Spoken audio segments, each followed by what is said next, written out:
to new shores. In 1938, the famous German Antarctic operation was launched, culminating in the seizure of an extraordinary piece of land that was named New Schwabenland, after Captain Richer's aircraft mother ship Schwabenland, from which the operation took place. The initiator of this foray into new shores was Hermann Göring, and thus the German Air Force. Much has already been written about this unusual chapter of German activity, as well as about the separation movement, in which entire fleets of submarines helped to establish secret bases, particularly in New Swabia. The Allied invasion attempts there are also well known. We therefore believe that we should only touch on this subject in connection with the special Vril Project. For as likely as it is that Haunebu and V7 operated from New Swabia, it is nevertheless likely that the Vril Project was largely carried out from the territory of the then Greater German Reich. This does not rule out the possibility that Vril aircraft could also have been stationed in the Antarctic. As far as the activities of the Vril Society are directly concerned, these are likely to have taken place primarily at home. For the sake of completeness, a brief impression on this topic is included here. Somewhere here, in the eternal ice of Antarctica, the German UFO and submarine base P211 is believed to be located. Operation Uranus, the Special Bureau U-13. The Special Office U-13 was probably created on the initiative of the Kaltenbrunner office. The code name Operation Uranus indicates that this was not an everyday office. It is likely that the U-13 office, the coordination of unconventional aircraft and space projects. In addition, from mid-1944 the Special Office U-13 was given a completely unusual additional task, observation and research into German experimental aircraft that had disappeared without a trace. There is much to support the fantastic theory that some of these vanished without a trace devices, in particular some Haunebus, could have fallen through a space-time hole into the past. Perhaps the Haunebu crews were then received as white gods? And perhaps the swastika symbol reached the various countries and continents of the world through them? No one can answer these questions conclusively. But one thing is always noticeable: the solutions that seem fantastic and incomprehensible are often the ones closest to reality. Then the sign of the Son of Man will appear in heaven. Then all the nations of the earth will mourn and wail, and they will see the Son of Man coming on the clouds of heaven with power and great glory. Seems to have been a kind of code name for the expected day of the final victory of the powers of light over the powers of darkness among the Thule people. It is uncertain whether it is a pure cipher, or whether perhaps a genuine, deep revelatory content was seen in that verse of the Gospel of Matthew in the NT. The ideas associated with the statement can be easily deciphered. If the sign of the Son of Man is identical with the German emblem of sovereignty, appears in the sky above the earth, then of course all peoples moaning and complaining, including the currently ruling New Germans. For the end of the Allied world order has come, war winner and war profiteer lose their benefices and may have to face a harsh punishment. Whether in on the clouds of heaven, the UFOs that were thought of play a subordinate role. It is also uncertain whether the code the day Matthew 24 verse 30 referred to the purely earthly victory of Germany or the cosmic victory of the New Age. The sign of the Son of Man. In contrast to the enemies of Germany who often described themselves as Christian, it was not these enemies, but the Germans who had chosen the sign of the cross as their emblem of sovereignty. Knight's Cross and Bockenkreuz, the cross, the sign of the Son of Man. Original interview. The things we want to discuss in this book took place at the time. Art that they cannot be treated chronologically. Since our interest here is particularly in the Vril Project, we must also provide a rough overview of all UFO developments against the chronological sequence. We have already spoken about devices and events that occurred after the point in time that we now want to pick up on in order to get to the core of the Vril Project. But this seemed to us to be the best way, to present all the other and parallel developments in a rough manner, so that we can then leave them behind us. Because no matter how impressive and fascinating the other developments may have been, such as the Haunebu 2 with its more than 26 meters diameter and over 10 meters height on the central axis, and the question of whether some of them may have disappeared into the past through a singular space-time hole, all of this pales in comparison with the Vril Project as the crowning glory of all unconventional modern German technology. The Vril people certainly had little to do with the Antarctic venture and the separation movement. Their inclinations were not on Earth, nor at the South Pole, but in the depths of space, yes, in otherworldly cosmic spheres that no mortal has ever reached before. Perhaps it is no coincidence that publications have already been published on all other topics in this area and environment, and only the Vril Project, with the exception of a popular story in the USA, has never really been taken up. Perhaps it was too bold, too unbelievable for everyone. Those who do not want to leave the ground of established natural science in particular will have shied away from this topic. And yet, historically speaking, the Vril Project is far better documented than many other topics in the UFO circle. There is one thing we must recognize and try to accept from the outset: the ideas and technology of the Vril Project are not based on the natural laws of this world, but on completely different natural laws of the beyond in harmony with the natural laws of this world. Magic is acting through will. Magic goes back to the old Persian word, mogani, the powerful one has nothing in common with all the hocus-pocus that is now in Europe. Primal magic is primarily the use of the law of affinity of vibrations, based on the knowledge of the various vibrations of this world and the other world. The more one deals with all this, the more one understands, there is crystal clear physical laws of the beyond and between this world and beyond. The beyond is not an abstract concept, it is a real existing supercosmos in which our small cosmos is embedded together with and alongside many other otherworldly worlds and spheres. Transcommunication, quasi-remote telepathy, and media communication are ancient means of magical action. These means were still familiar to the ancient cultures, the Sumerians, Babylonians, the Germanic tribes, the Persians, Sions, the Indians, Egyptians, Phoenicians, etc. There was no need to invent anything new here, it was simply a matter of raising and reviving old knowledge. But this included, and this is a key to understanding why the Germans, and not the Allies. To be able to use these means, it required the appropriate natural vibration, a mental attitude and worldview that corresponded to the one whose vibrational affinity was necessary. More on this later in the chapter, What Do We Know About Sumi? The secret of the gods in the hands of the knowledgeable. Ancient cuneiform writings reveal it to the predestined. The secret of vibration, secret of UFOs. Clearly, a Vril engine meant more than just a free energy machine and more than a tachyon drive, it was literally a spiritual device.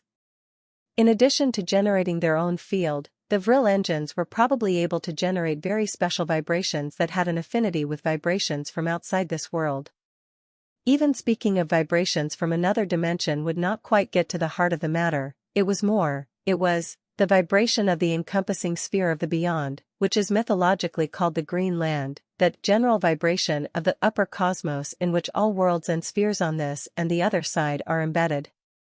And whoever could generate the vibration of the Green Land was able to cross all boundaries, even the boundary between life and death. He had become Vril, godlike. Vril. It is widely known that UFOs always appear more or less blurred due to their own gravitational field, but also mostly glow in color. We want to look at which terms 4 drive stages were common within the Vril Society. First course, white-yellow truth. Second course, yellow-orange goodness. Third course, orange-red love. Fourth gear, red-green mercy. Fifth gear, green-blue forgetty. Sixth gear, blue-violet justice. Seventh gear, violet indigo self-promisement. Refers to the Vril 7 engine with a total of 21 stages. Certainly not by chance, this corresponds to the 7 holy attributes of God according to the Marcionite definition. Asterisk corresponds to black sun. Given this way of handling things, it is not surprising that the Vril Society and its works are viewed with great awe by most people. Can engineers talk and think like that? Can you take it seriously? You can. Is it not true that the UFOs tend to glow in the colors described here and that the glow colors change depending on the gear? But of course this is purely superficial.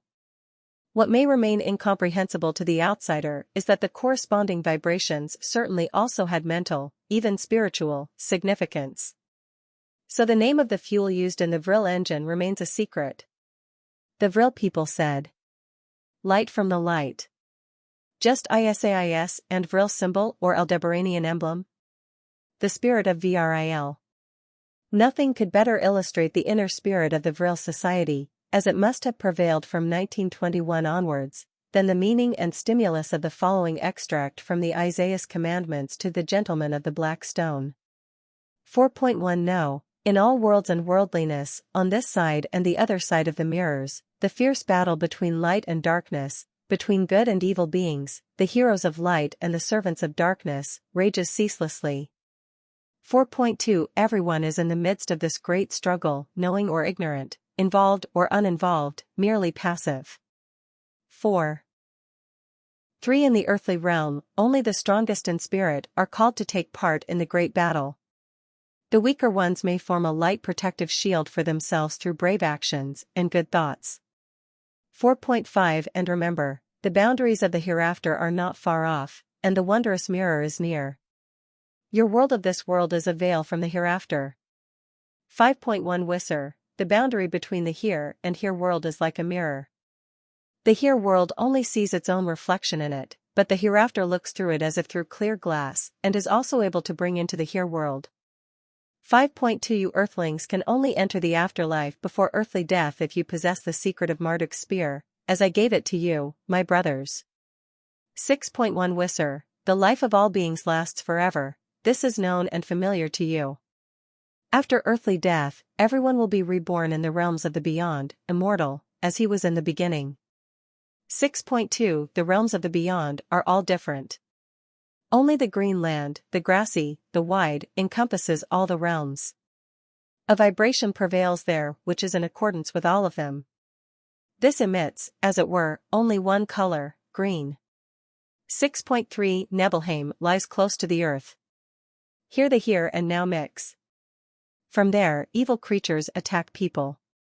6.4 You, my brothers, who hold Marduk's spear, shall not fear the battles in Greenland and not before the wrestling in Niflheim.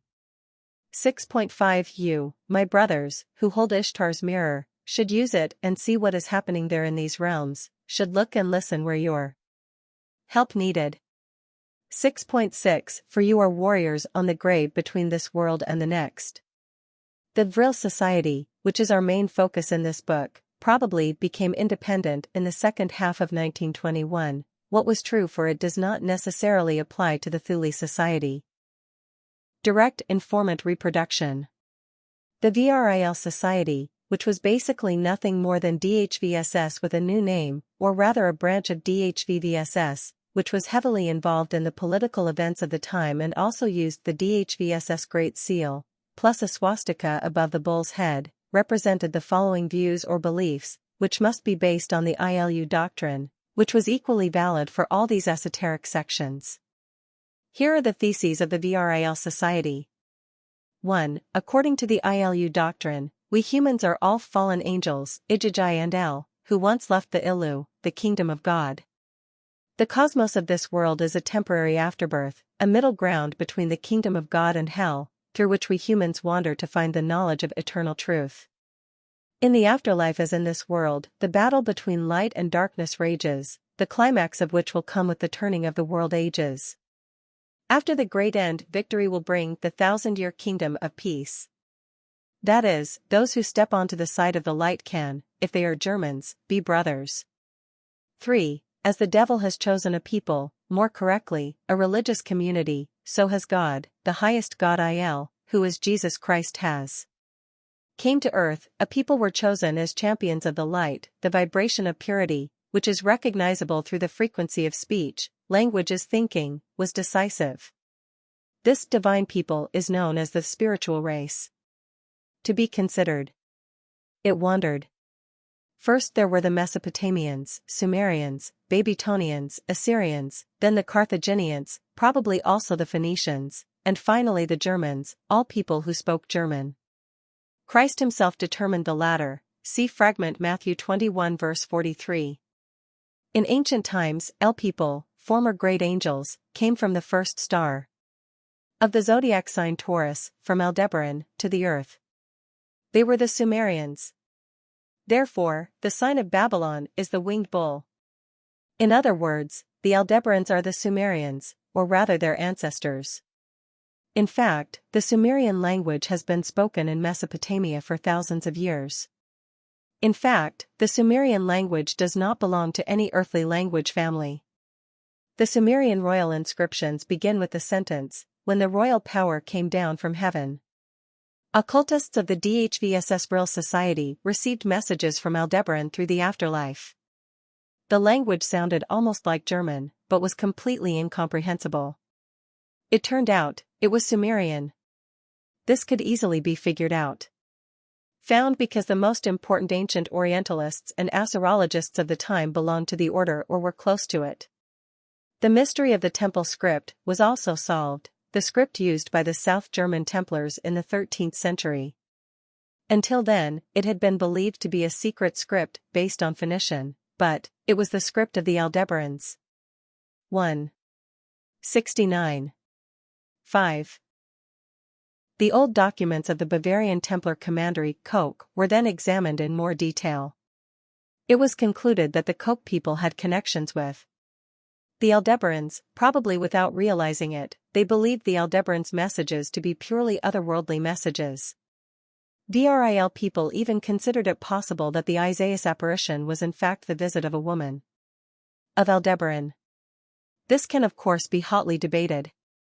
The Great Seal DHVSS was reinterpreted by the Vril people. The Moloch, the bull, stands for Aldebaran, the first star of the constellation Taurus. The Isaiah's 4. 6. The Aldebaran Empress, there should be one, the mirror, the ancient Oriental symbol for the dividing wall between this world and the next, and the spear for the means of being able to pass through this mirror, i.e. this world the next world this world flight. 7. If one took the traditional views and laws, which, if everything else was correct, had to be those of the Aldebarans, one found a kind of national socialism on a theocratic basis.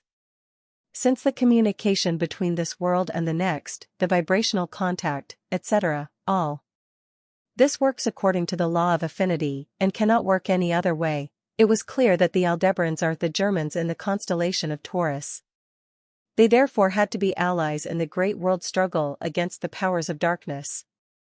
All the points presented up to this point date back to the period between 1923 and 1933. Participants in this work of the Vril Society/DHVSS included Dr. Schumann, Kunkel, Koch, the later Gauleiter, a descendant of the Templar commander Hubertus Koch, Hess, Kiss, Schauberger, and, at least as a peripheral informant, Himmler. As far as Hitler is concerned, the only thing that is certain is that he knew in principle about the existence of these things. In the circle under the Moloch, there are various signata. For example, the Vril sign, the double Arun, the EK, the swastika, the colors black, silver, purple, the black sun and the black stone. The religion of the intercosmos. Several religions on earth claim to be universal religions. None of them has any right to such a claim. Even the claim of world religion limited to the world earth seems questionable, since the word world religion is ultimately meant to mean universal religion, for the idea that there could be other, possibly more important, worlds than the earthly one in this world and the next is outside the intellectual horizon of the proponents of those universal religions. The people of the Thule and Vril Society gained a higher level of knowledge and a more far-reaching perspective. The religion of Thule, the religion of Vril, is on an incomparably higher level than all so-called world religions with all their claims to universality. The religion of Thule, the religion of Vril, bursts the boundaries of earthly narrow-mindedness. The ancient civilized peoples of the earth did not claim to have universal religions. Their patrons, or perhaps more correctly their patron saints, were national gods, protective saints of a certain region. Most of the people of Ilmen also knew of a supreme gift that stood above all, as is particularly evident in the Germanic Vater, Alfater. No people, however, claimed that their national god was also a universal god until the Hebrews appeared in history with such an ideology. But of course their national patron is not a universal God either. The universe is larger than the earth and the intercosm is larger than our universe. Comprehensive religious knowledge can only flourish where the awareness of this larger dimension has become a matter of course. The so-called world religions that predominate on Earth today have not advanced spiritually 1 millimeter from the point where they claim that the Earth must be flat. They are stuck deep in ignorance, walled up in the dungeons of their holy scriptures, which are based on error and falsification. The supposedly universal world religions of the Earth are in truth as far from gated knowledge as the Neanderthal cave is from the Besseturm in Frankfurt. They lack any view of the vastness, the limitlessness, the true freedom. And in essence, earthly religion has become a means to a worldly end, which means, metaphorically speaking, that Neanderthalism is interfering in the ways of life of the present. National religions that had grown out of limited areas and were elevated to supranational status were bound to lead to disaster, as general standards were now to be established for the whole world, which actually came from a limited cultural area and could therefore not possibly harmonize with other cultural areas. The truly universal religion must stand above every narrowness. The true religion is intercosmic, it stands above all things, it allows the individual to have the guardians and patrons that are appropriate to them and creates superior certainty of faith in the larger picture, without standardization in the individual. For the true deity is the deity of many worlds and dimensions. To want to impose a uniform standard on them is quite simply ridiculous. All beings are unequal. No two people are the same, people are different and races are completely different from one another. What absurdity, what presumption, to impose the standards of the church or even those of democracy on the blacks in Africa, for example. Every people has its own standards, and as long as you allow them to have them, they live in harmony with themselves and with nature. As if, again, the blacks in Africa had not had their own religions, which suited them and their way of life. It was the imposition of foreign standards that brought about misery and hunger.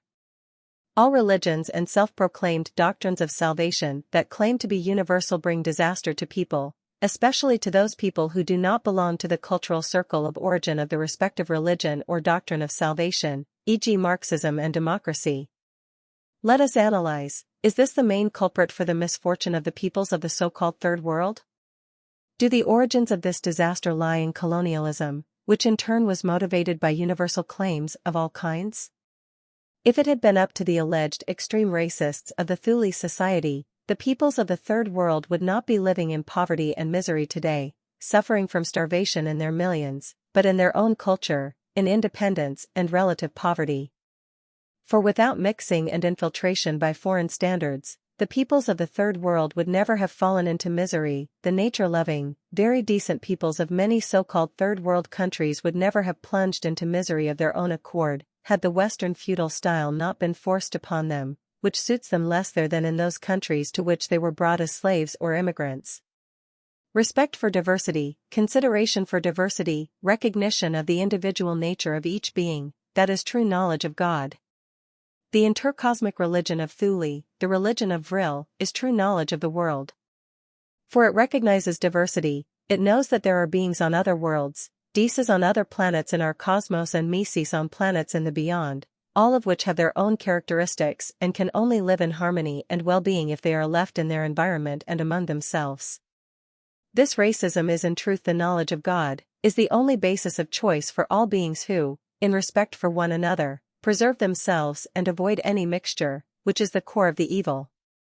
If the world earth is to be freed from the evil of religions and Palestinian doctrines of salvation that claim universality and to recover from the damage they have caused, this can only happen through the ideals of Virulent and Thule. For all people have the same right to a life appropriate to their species, and all peoples and races possess enough abilities due to their own nature to be able to master life, and no one needs a foreign guardian.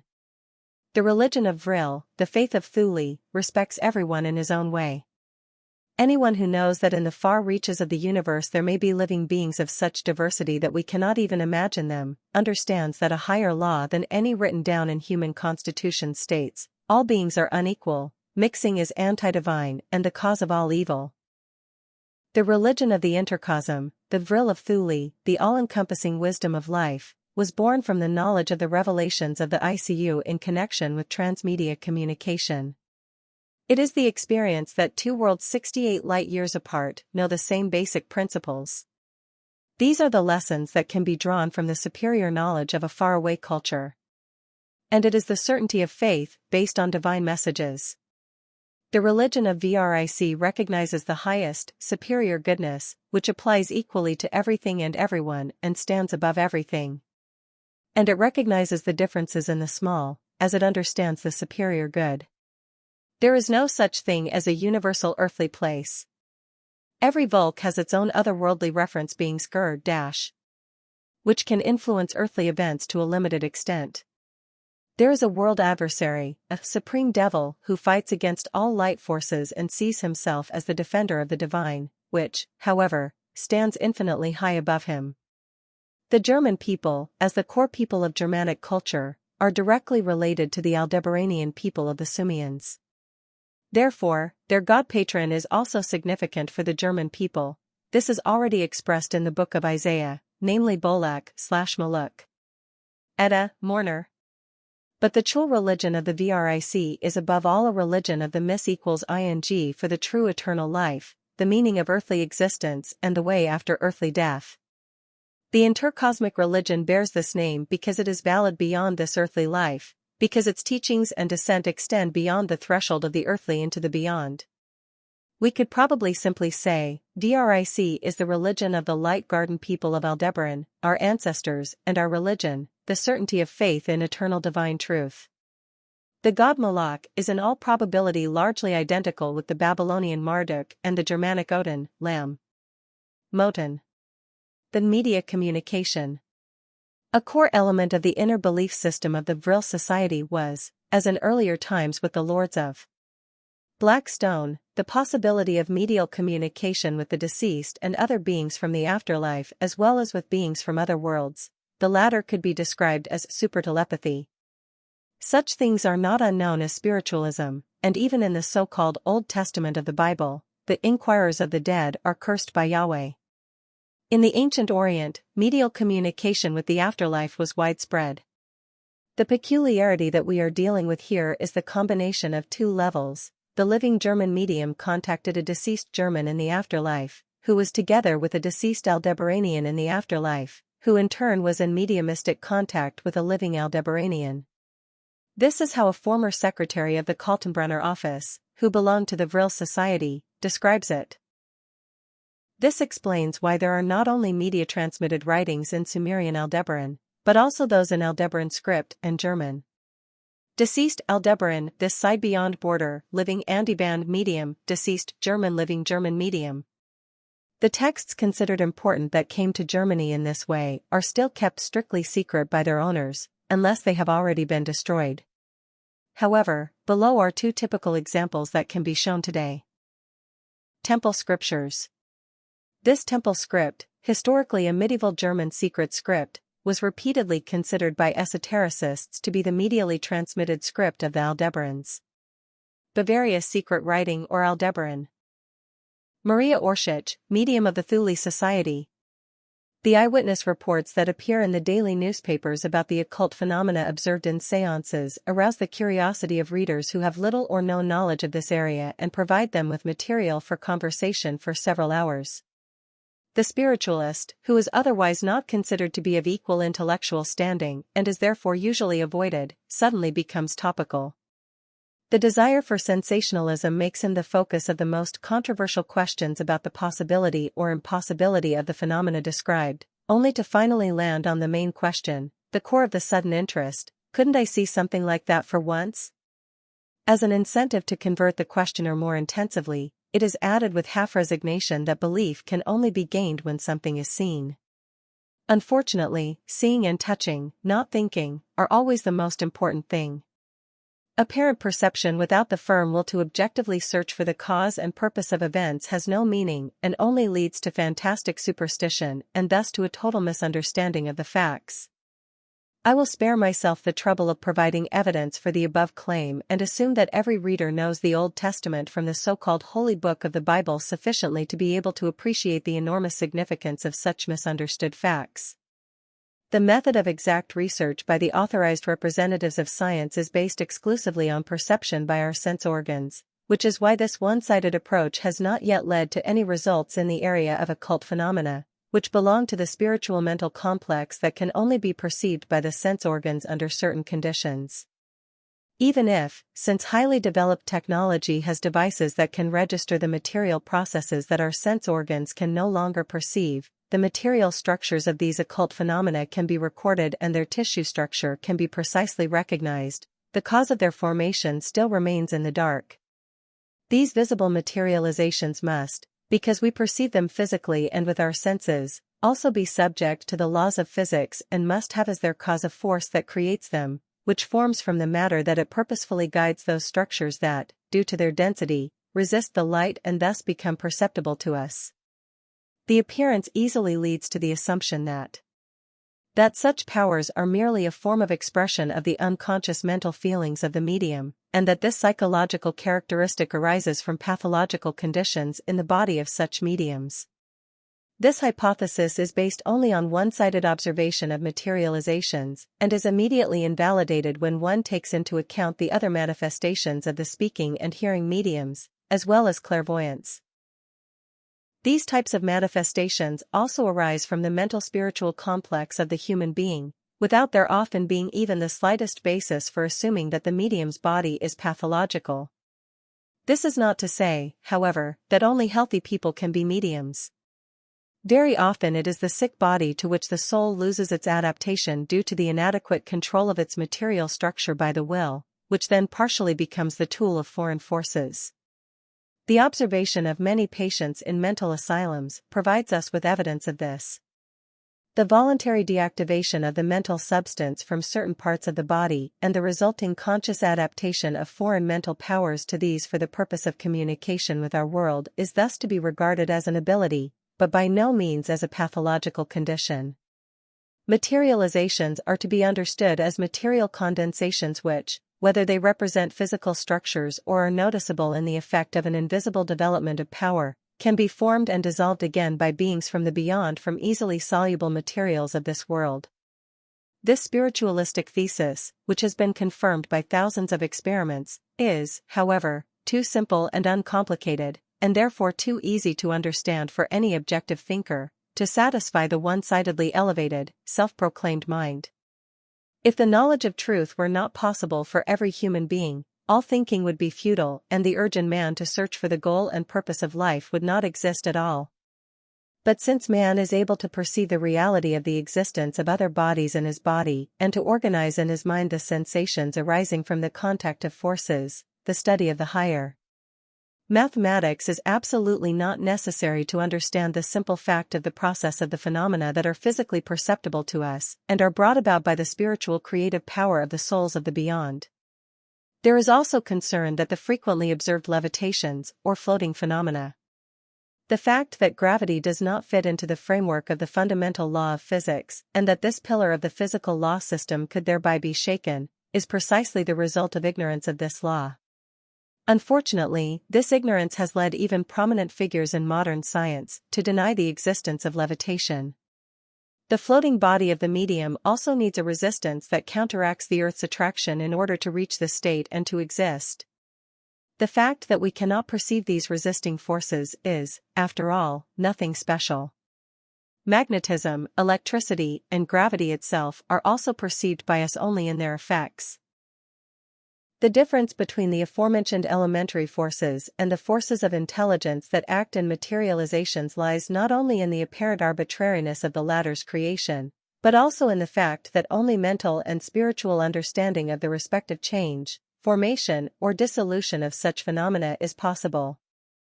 The enormous contrast between the physical material and the purely spiritual mental forces would have long since led to a completely different research method than that used up to now, if we had not blindly ignored such established facts.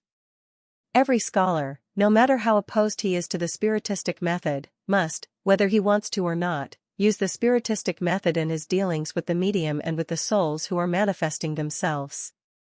The soul who is manifesting itself gives its name itself, or is asked for it, and is then always called by this name. The answers given to questions to the being who is manifesting itself through the medium, as well as the instructions mostly given during materializations relating to these, etc., are all based on a larger complex of thoughts, which is again only possible with a consciously thinking being.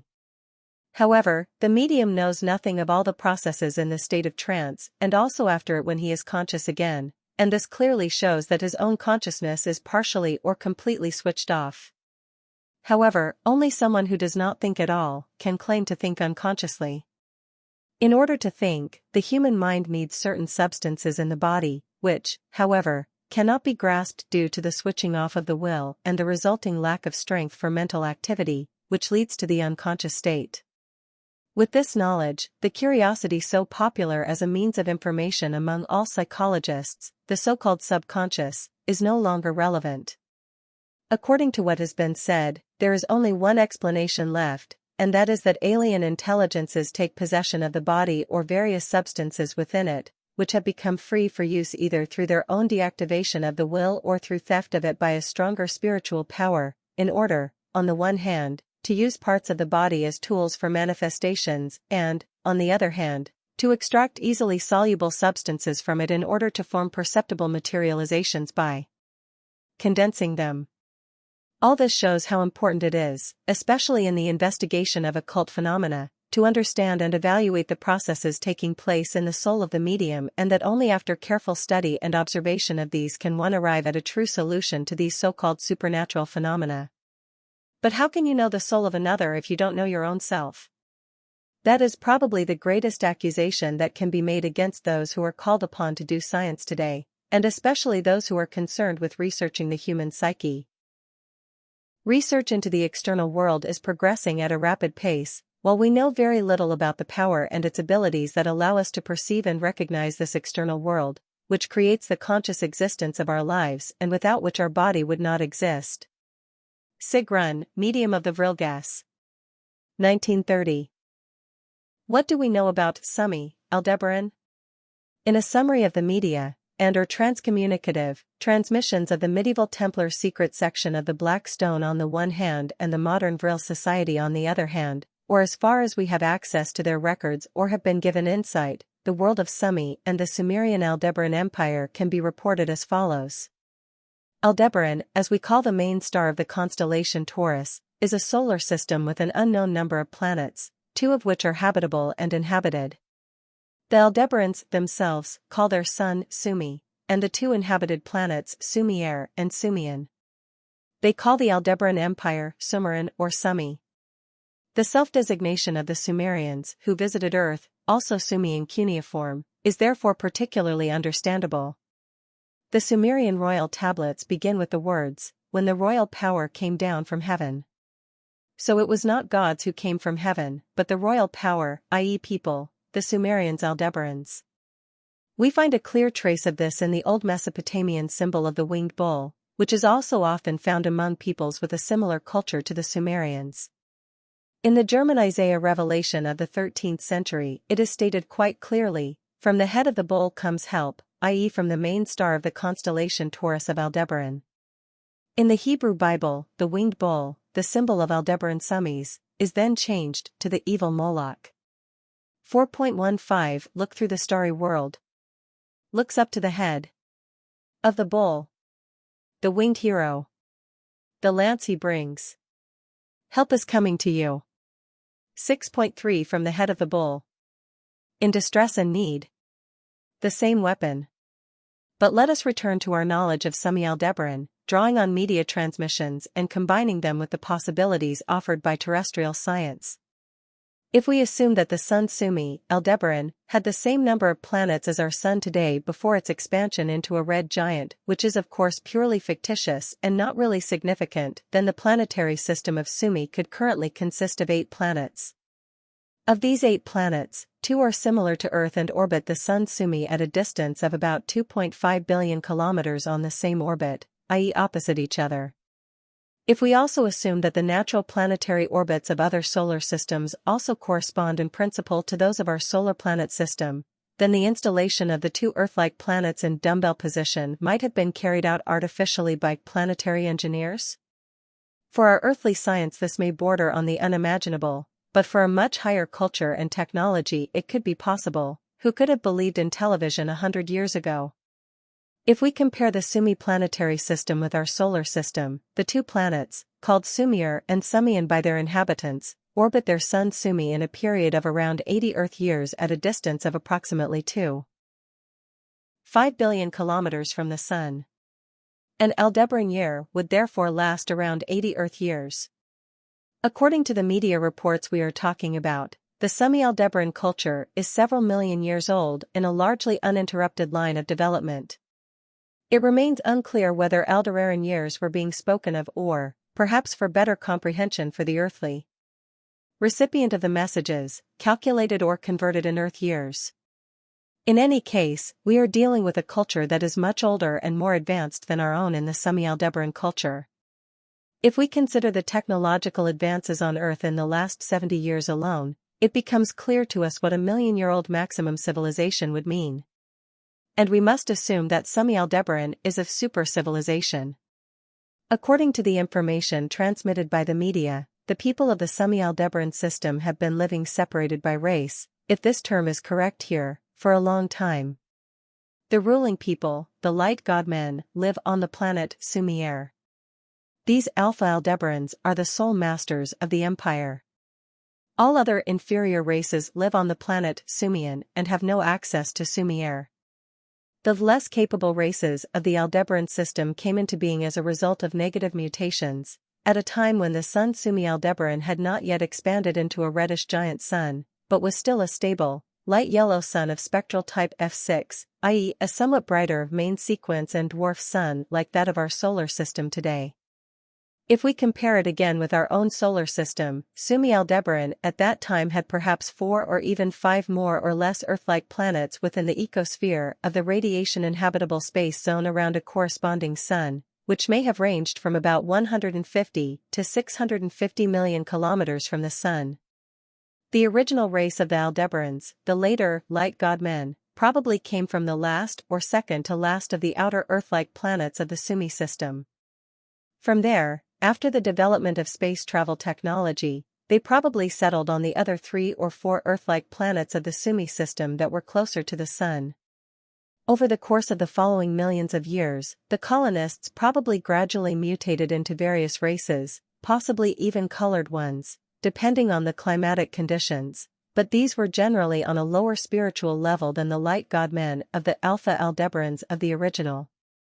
If wars broke out between the colonist peoples, which were possibly fought with nuclear weapons or with weapons with a similar mutative effect in planetary or interplanetary warfare, then part of the colonist peoples repeatedly mutated into various ape-men similar to the Earth's prehistoric pre-humans and the Australian Negroes and New Guineans still alive today. At this point it is interesting to note that fragments of ancient Near Eastern writings reflect the belief that the fire was a terrible war, at the end of which the Earth was devastated and humanity degenerated into horrible-looking beasts. The Assyrians believed that the Negroes were the remnants of those scorched by the fire. According to this school of thought and belief, the flood was artificially brought about by the surviving god-men in order to drown the beasts that destroyed all life. A look at the Gilgamesh epic, for example, shows us descriptions that are strongly reminiscent of horrific visions or memories of a nuclear war. The more the mixing of the less able-colored colonists of the Aldebaran system progressed, the more the intellectual abilities of the colonists declined. On a small scale we can see such a decline in intellectual abilities with increasing racial mixing in America, which Nakasone quite correctly characterized as the reason for the superiority of the Japanese over the Americans. When the sun Sumi Aldebaran began to expand around 500 million years ago, the colored and mixed-race planet colonists no longer had the skills and technological possibilities to leave their planets, as they were no longer intellectually capable of maintaining the space technology of their ancestors.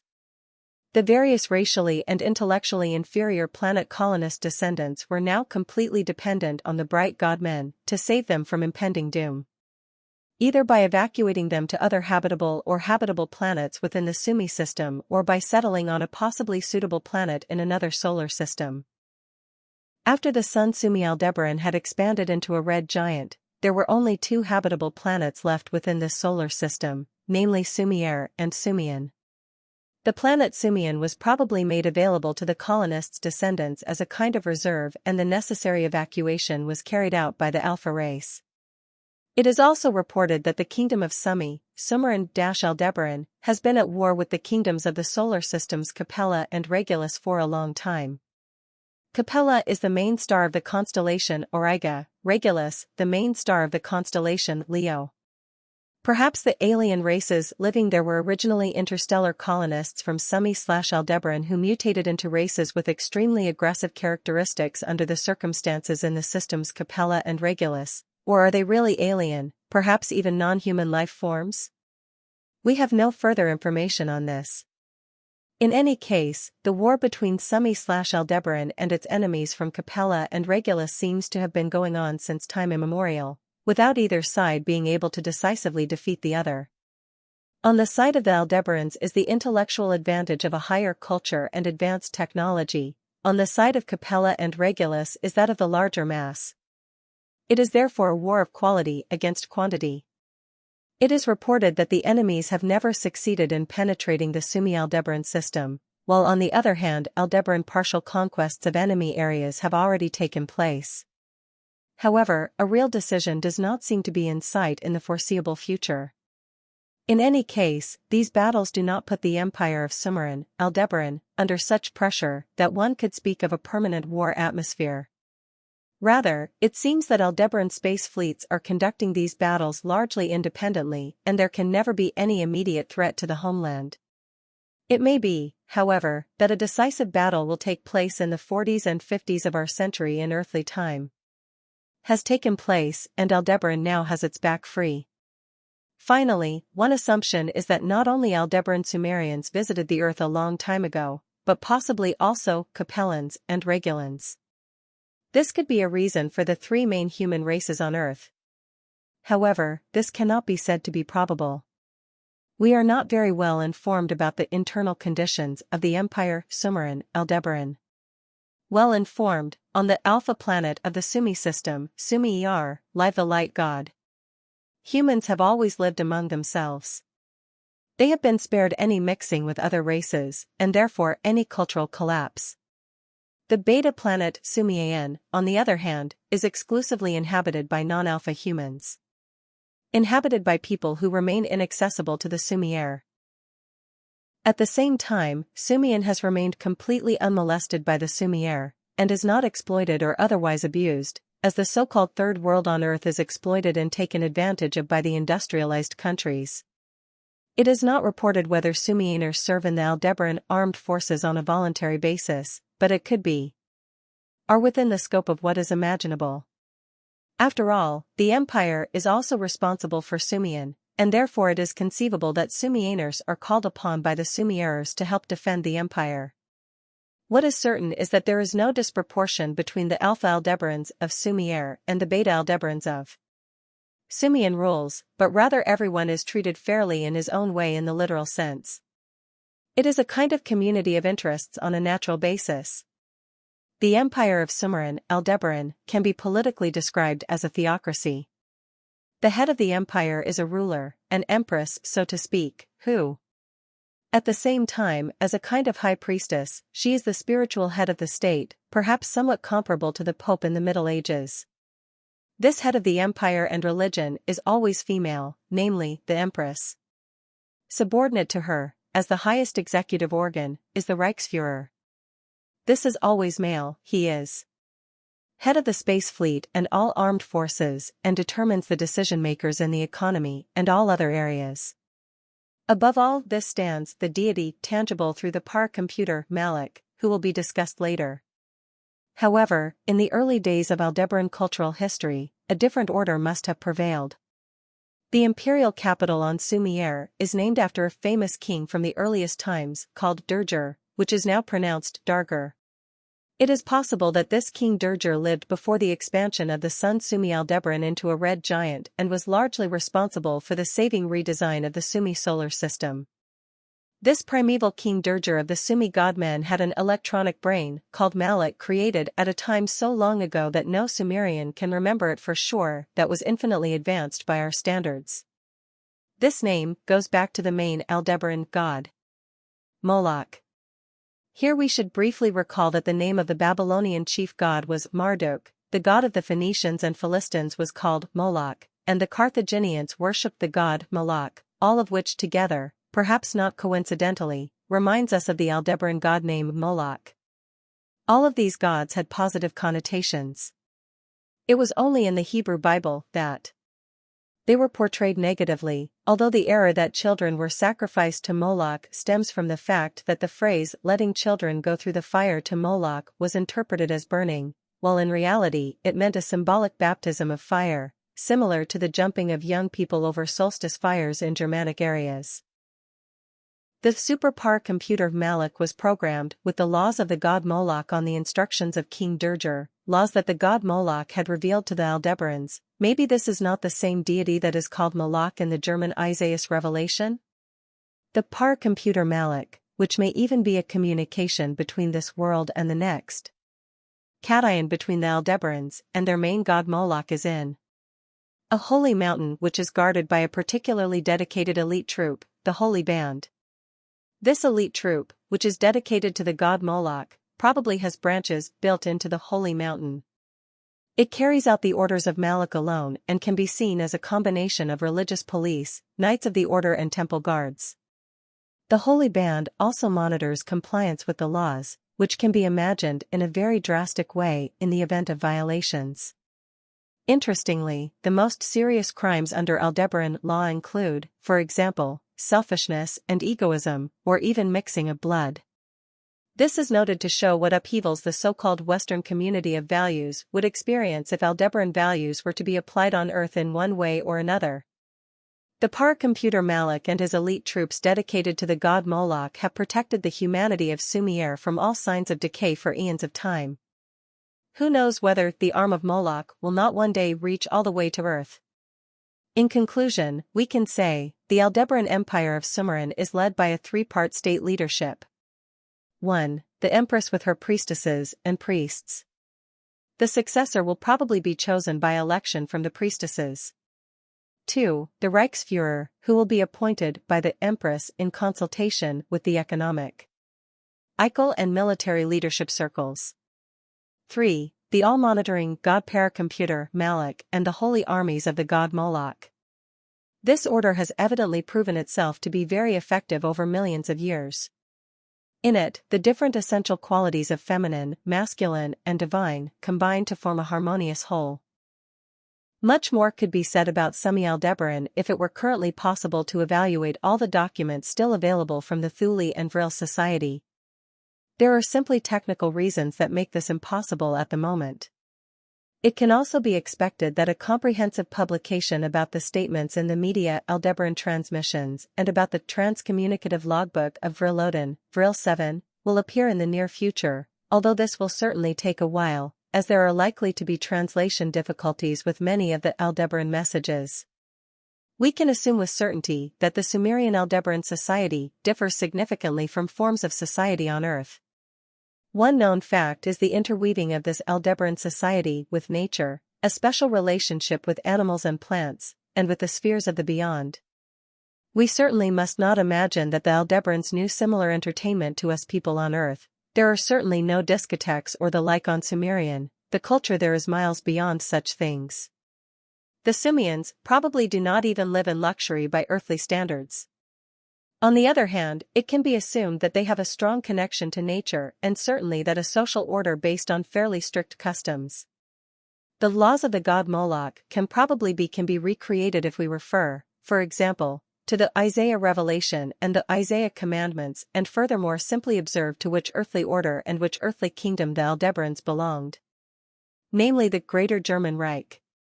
We do not know whether the Aldebaran Moloch can or must be definitively equated with the Moloch from the Isaiah's revelation and the Moloch from the Carthaginian book. However, from all existing media records, of which only a small part is available to us for this book, we can conclude that this is at least fundamentally the case. For this reason, a few excerpts from the Moloch seem appropriate here. It is interesting how the Aldebaran god Moloch and Moloch represent four life forms unite: the plant kingdom, because Moloch grows out of an oak trunk; the animal kingdom, because Moloch has the head of a bull; humanity, because from the waist down Moloch has a human body, the divine symbolized in the angel wings of the Moloch. In some recent drawings all of this has been depicted quite imaginatively. 11 Each of the distant worlds enters one of them, human beings, according to the dying on earth. No one returns to the earthly world, unless visited by others and an error of spirit. A new home draws you and a new body, human being, always alike to you. From now on each of you will go. 12 As you leave the earthly world, you human beings, so will the world in the distance be, which will be yours next, bright and dark, hot or cold, loud or quiet.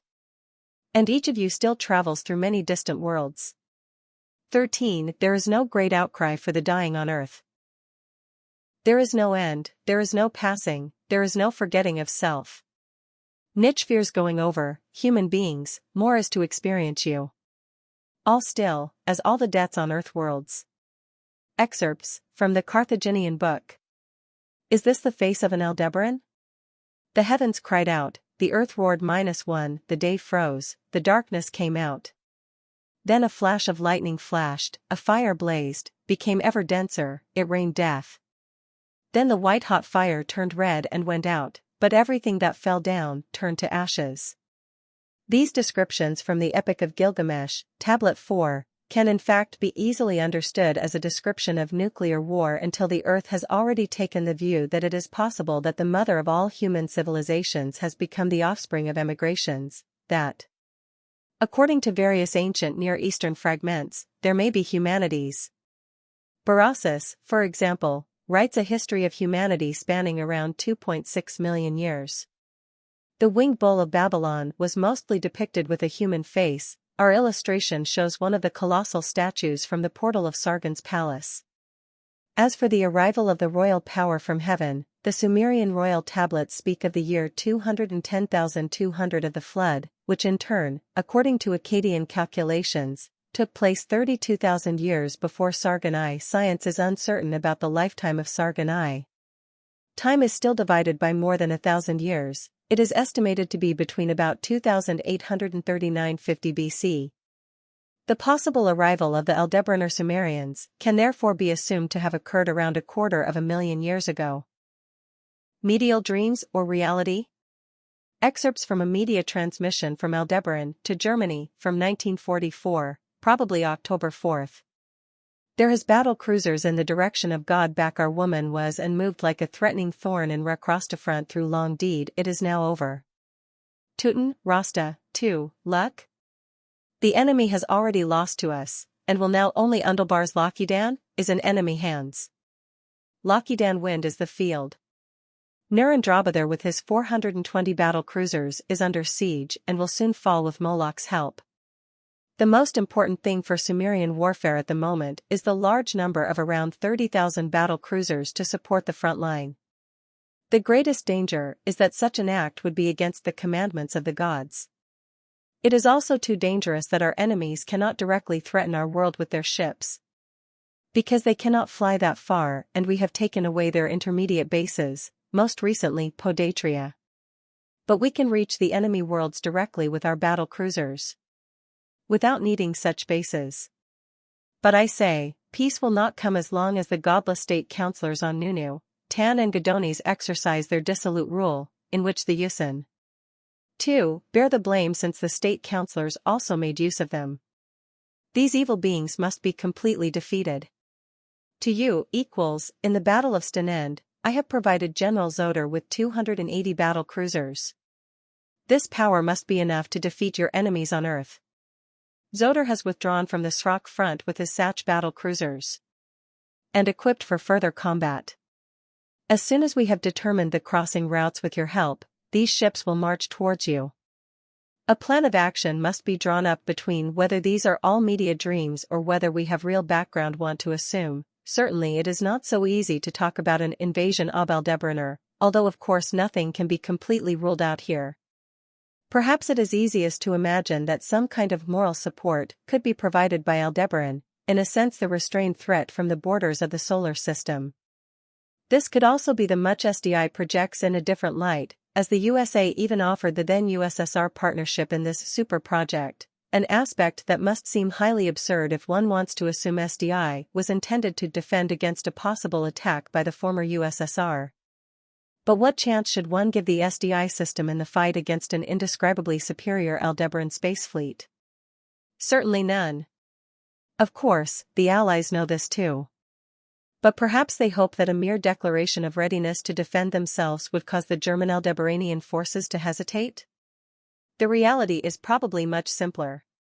Our information is about half a century old. In this time, even on those other, a lot must have happened at all levels. The increasingly rapid collapse of the Allies, even without major fighting, speaks volumes. Note to plates 1, 2, and 3. 1. Aldebaran Interstellar Space Battle Cruiser, 1.5 kilometers length, 1 kilometer wingspan, auxiliary boats, smiley face. 2. 3 disc-shaped interstellar reconnaissance spacecraft, 45 meters diameter, 20 meters height. 3. 1 cylindrical interstellar landing space shuttle and space transport carrier spacecraft. 150 meters long, 50 meters in diameter, height/width. 2. Aldebaran Interstellar Space Battleship, 3.0 kilometers length, 2.0 kilometers wingspan, auxiliary boats, smiley face. 14 cylindrical interstellar carrier spaceships. 150 meters long, 50 meters in diameter, height/width. 3 disc spaceships, reconnaissance, loading capacity. 42 disc-shaped interstellar reconnaissance spacecraft. 3. Aldebaran Interstellar Space Super Battleship. 6.0 kilometers length, 3.0 kilometers span dinghies, smiley face. 10 cylindrical interstellar carrier spaceships. 450 meters long, 150 meters in diameter, height/width. 81 disc spaceships, reconnaissance, loading capacity. 810 disc-shaped interstellar reconnaissance spacecraft. Aldebaran Semi-Space Armada with destination Earth, 280 battle cruisers, 250 space battle cruisers, 27 space battleships, 3 space super battleships, Semi-Field Commander, Admiral, Space Admiral, Zoder, time of arrival on Earth, between 1992-93 and 2004-05, pilot spaceship Vril Odin, Vril 7 or Vril 8. Astronomical about Semi Aldebaran. As late as the 1970s, astronomical.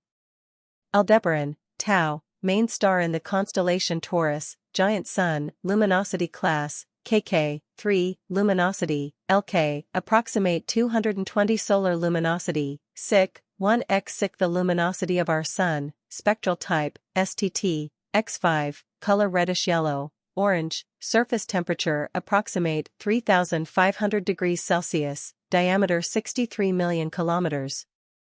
Mass approximate 0.95 to 1.15 solar masses, so, 15 m the mass of our sun, age approximate 6.5 to 8.5 billion years, distance, from our sun, 68 light years, i.e. 1,139.46 million kilometers.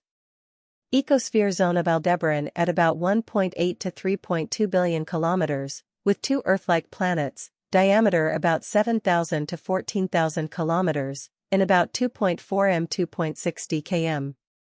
Reference works and tables show the reddish giant sun Aldebaran, a so-called red giant, as the astrophysical term for it is, with a mass of at least 2.5 solar masses, i.e. 2.5 times the mass of our own sun, which, according to astrophysical calculations at the time, meant that Aldebaran was only given an age of around 800 million years at best, which practically ruled out the existence of habitable planets, because only from 1.5 solar masses can a sun remain stable for at least 2.5 billion years and exist as a sun for a total of around 3.0 billion years, i.e., just long enough to enable the formation of one or several Earth-like planets with at least primitive life forms on them.